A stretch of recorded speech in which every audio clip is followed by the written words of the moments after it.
So we have Paul and Asya on the line. That's Asya, just wave, and then Paul. Wait, did I screw that up? I don't know. Very similar. One of the things that's real for me about the basic training is it's not a system or process, meaning it's not follow this, believe me, do this, do that. And it's damn difficult to get. You know, it's kind of like, how do you tell yourself to fall asleep? You're laying in bed, you're like, go to sleep, go to sleep. And then all of a sudden you wake up, you're like, oh, at some point I fell asleep. But there was no conscious transition from being awake to sleeping. Like that's a lot like the basic training. It's like, there is no, you know, how do you describe not conscious? Well, at some point I fell asleep. So I transitioned from conscious to unconscious. Like that happened. I don't know how it happened. And your conscious mind can't tell you how it happened.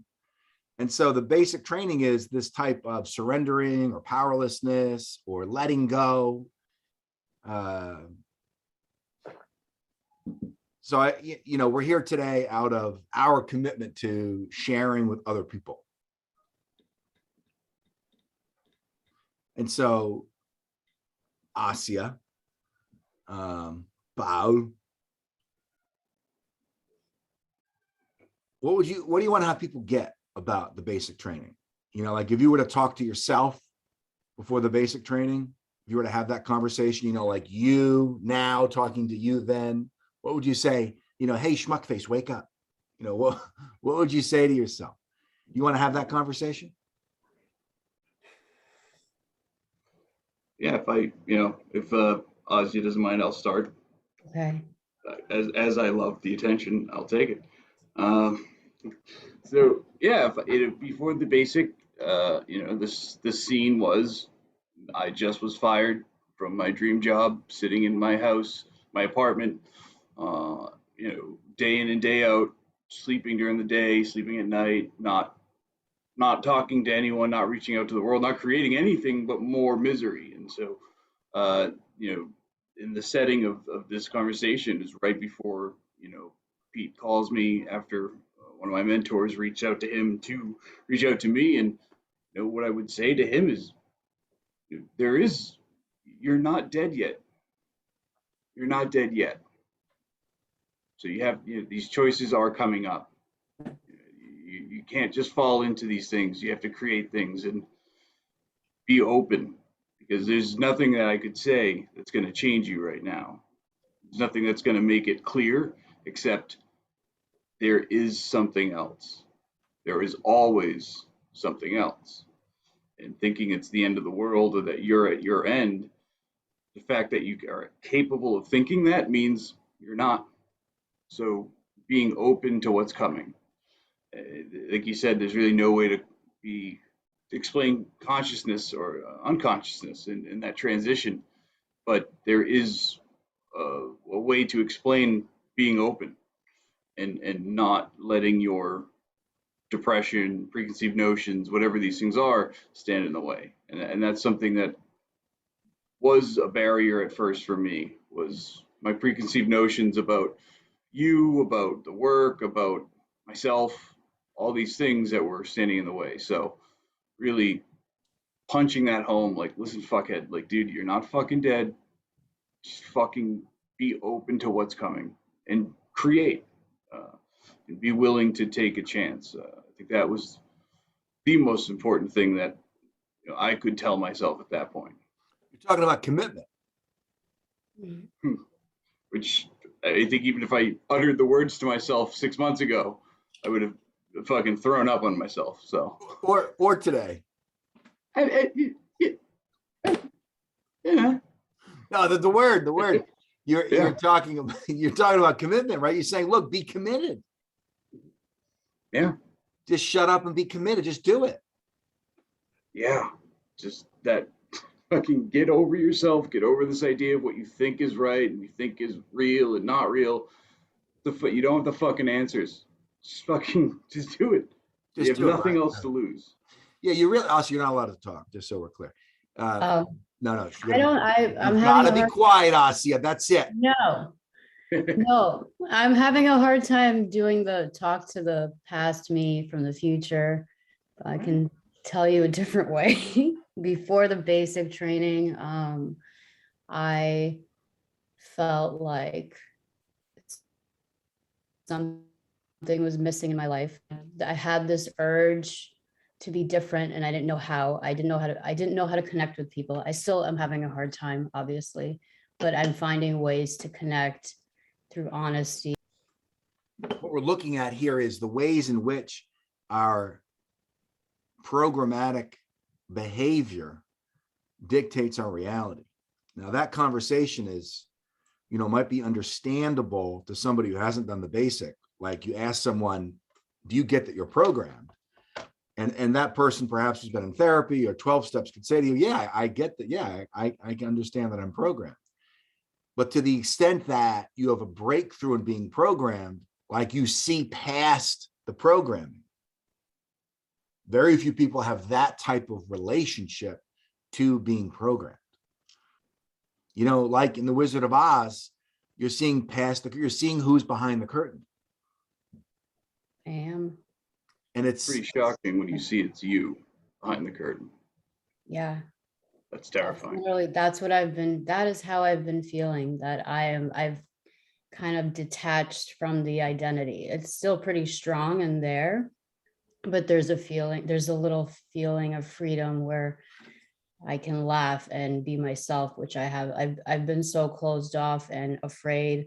Like Peter, you said, it's all about having fun and like doing these completion. Am I not supposed to talk about that? Shit. Doing those conversations Right. with other people and getting vulnerable and then laughing about it. And it's like not the end of the world. I haven't had that feeling in a while. Like I've been just so serious, doom and gloom about everything for quite a long time now. And just to have that feeling of just being light and happy is incredible. It sounds corny, but it's just like, it's Cliches are true. it's really living, it feels like. Yeah. So if I may, so as you had talked about before, it's hard to kind of come up. So how about this Q&A? You were perfectly adapted to life, and you were super happy for the past couple of years, right? No. Okay, so that's a surprise. I didn't get that from you.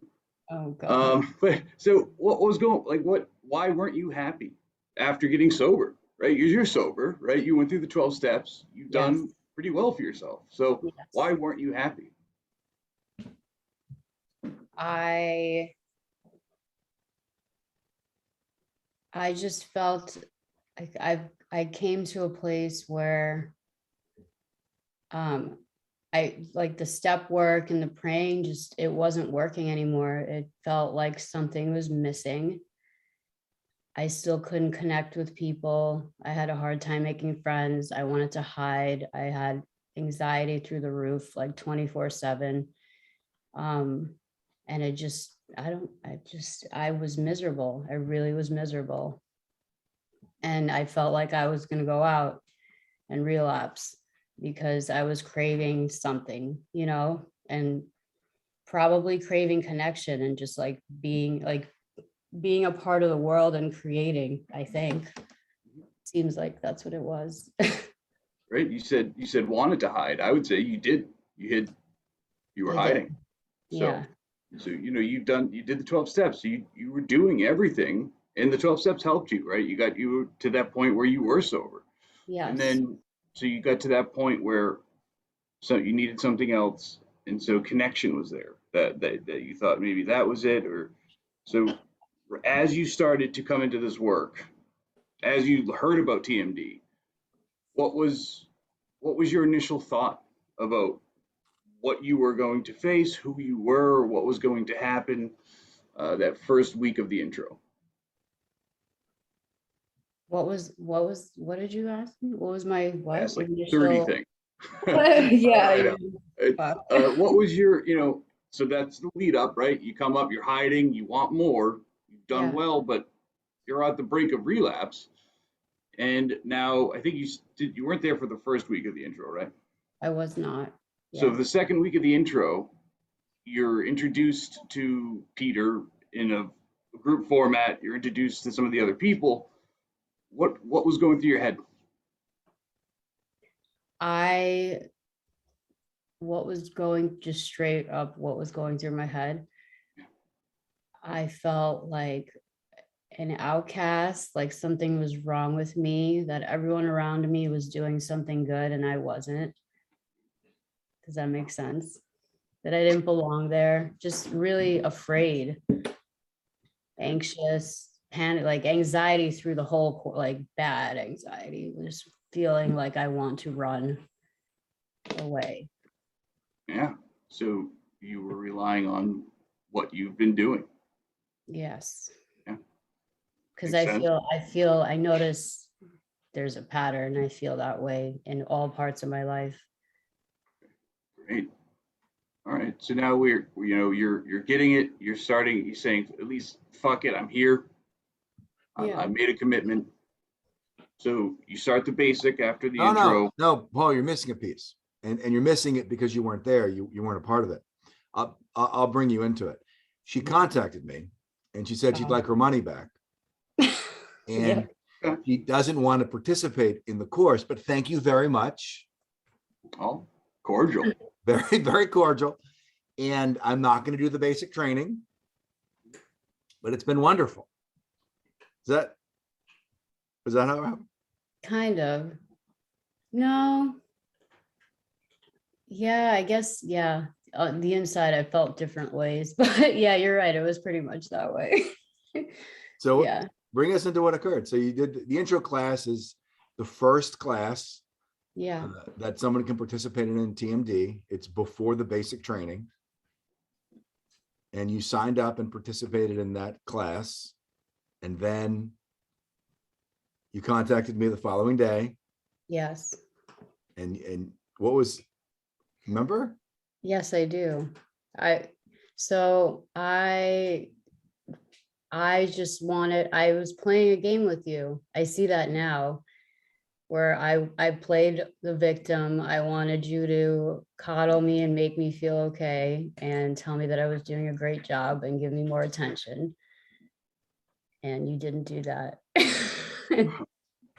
You kind of did. You kind of did. You did a little bit. You gave me a little nudge, but I proceeded to feel that way for the next few calls. Like the whole call, I would sit through the call and find things wrong and why I shouldn't be there, and that everybody's, that no one respects me and I have no voice and afraid to speak and share, and just shut down for most of the call. Like I was just battling myself constantly. Nothing was happening. It was all in my head. And it was clear representation of how I do relationships when I get close with people, and even at work, like whatever environment I'm in, I start to play this game so that I can run away and disconnect. And that's what I was doing on the call. Did you know you were doing that? No, I had a sense, just not, like I knew whatever I was feeling wasn't real, but I couldn't control it initially. So all you saw was what was wrong. Yeah. And you couldn't stop being, you could say, obsessively focused on what was wrong. Yes. Which would make you right. Yes. And what you were right about was leaving. Yep. And it was your therapist, and it was the other people on the call, perhaps the success that you saw from them. Yeah. Encouraged you to stay. What encouraged me to stay?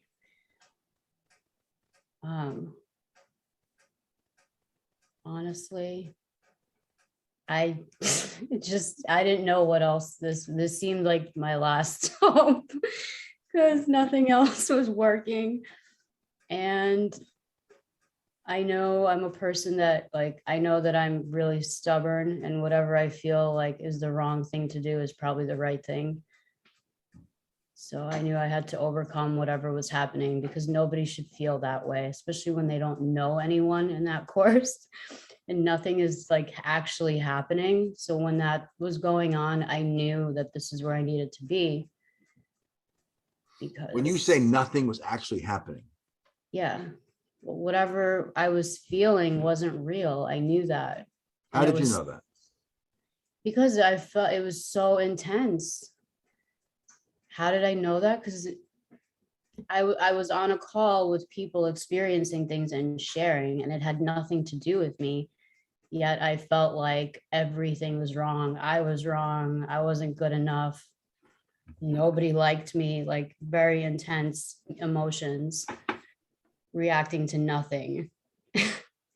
And that's when I knew I was really fucked up. We've experienced people come to the calls and make up experiences that rationalize them leaving. Like Coach Pete is an arrogant asshole. They said make up. That's true. Okay. I'll And play then, also true. And then use that to leave, or make up that the call's boring, or the call's not right, or this isn't going to work for me, or whatever it is that they make up, and then use that to leave. What you're explaining, or what I'm hearing, is that you were making up this whole thing and you were on the verge of leaving. You know, you contacted me with the intention to leave, and you were able to work through what your mind was making up, and you stayed. Yes. Am I getting that? Yeah. Yeah. So we did the intro class. You were able to continue to participate, and then you transitioned into the basic training. So now you're in the basic training. Yeah. And the basic training is 1 month long, 2 calls twice a week. So what was occurring for you? What was occurring for me? I wanted to be a part and be included. I would share, and a part of me inside would instantly want to shut down because I didn't get the validation that I wanted from you or reactions from people. And then I would shut down for half the call and battle with that whole attention seeking thing that I had going on. Does that make sense? Yeah. So some of it, at least. Yeah. Always makes sense. Judging myself, comparing myself to everyone that spoke, kind of had, it was like a competition in my head. Oh. A competition that led to me beating myself up for not being good enough constantly, like over and over and over. And how many times did you hear people say you're not good enough, or that you're not sharing good enough, you're terrible, this is stupid? Never. Okay. So, yeah, like you said, right? It's just Yeah. formulating from nothing. Yeah. So it's a pattern, like you said. Good. The mind was building a reality that didn't exist. Yes. Yeah. Anything else, Asya, that you want people to hear about your participation in the basic prior to, let's say, breaking through? I can see how hard it could be for someone to stick with this, because I can compare it to something like, let's say you're an alcoholic or an addict, right? And you have people around you that are constantly enabling you and giving you money, whether it's family or friends. It's much harder to get out of that spot. I see it happen all the time. Me, luckily, I had no one at the end, so I had no choice but to get sober. So I look at the situation I'm in now, and I secluded myself from everyone. Like, I'm not really a part of the community here. I just shut down from the world around me. And this was like, for me, I desperately needed something to bring me out of that situation. And luckily, I don't really have that many people around me that are negative and enablers. So it's given me a chance, like a fighting chance, to really dive into this, and find out who I am. That makes sense. Yeah. So, Yeah. the other day you shared with me, right? So I want to really get that. I mean, that was a beautiful share. And so you were able to say you were authentic and you were being real. So up until this moment after the basic had ended that you'll touch on, or that moment you had this breakthrough, were you authentic? No. Did you know how to be authentic? Did I know how? Maybe at some point in my life, a long time ago. Right. Yeah. But you thought you did, right? I thought I did. Yeah. I So a lot really, of us do. to me, my idea, I think, of authentic was just to agree with everyone and make everyone happy for them to like me. So I didn't really see past that at all. It wasn't genuine and I didn't know. But it felt wrong. That, Yeah.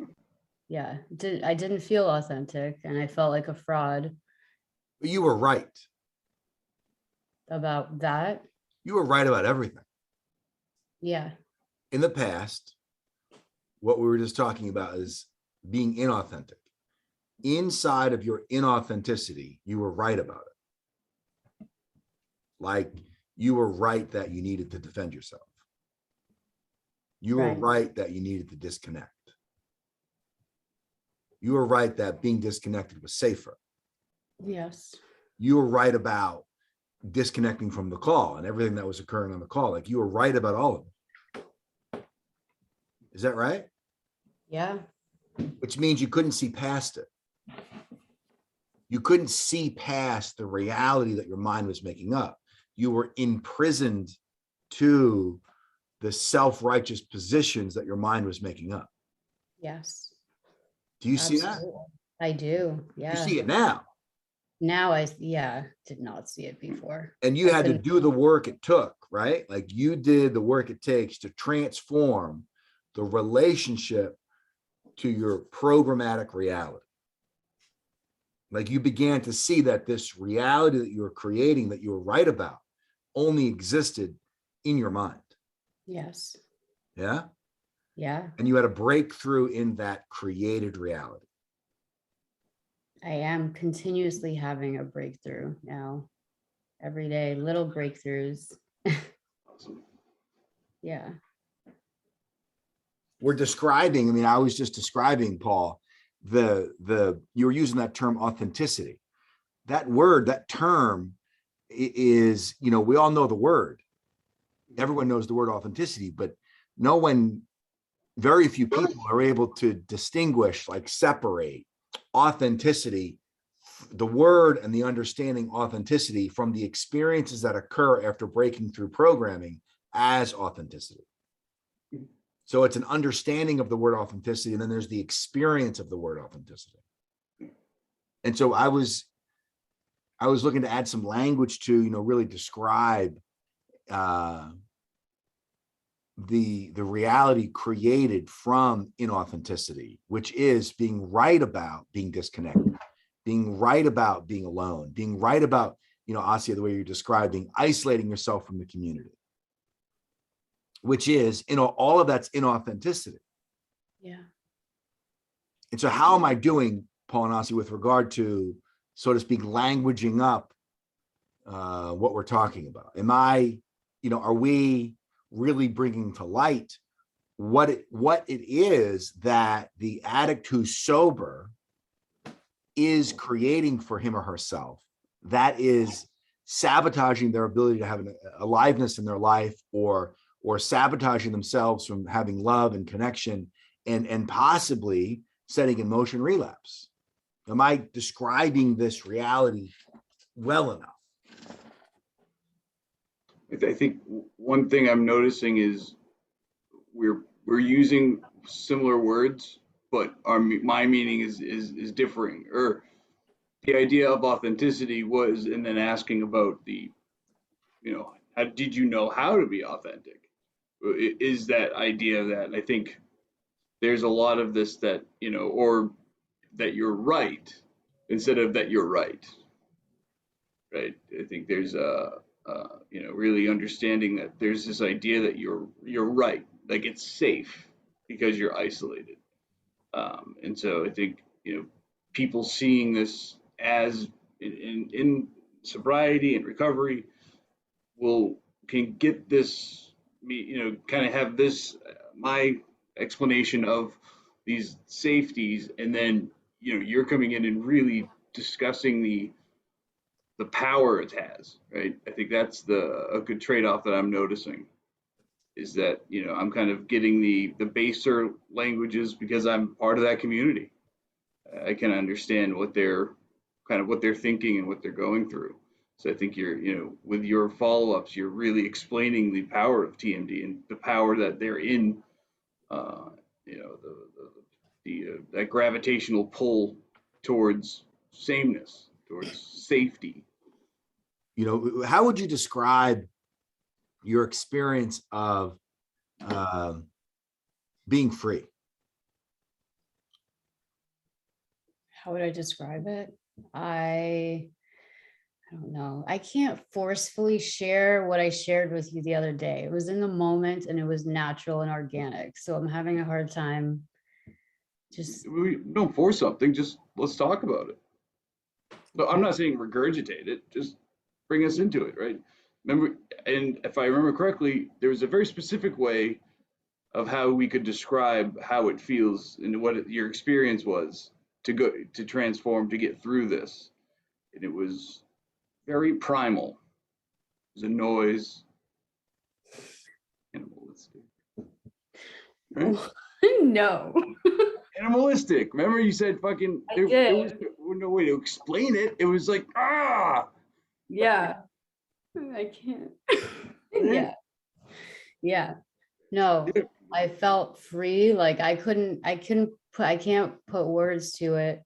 It's just a feeling that I'm just coming out of this fucking shell or cage. I want to connect with everyone around me. I want to smile. I want to feel that energy being exchanged, which is the opposite of what I was like just a month or two ago. I was afraid to look at people in the eyes, literally.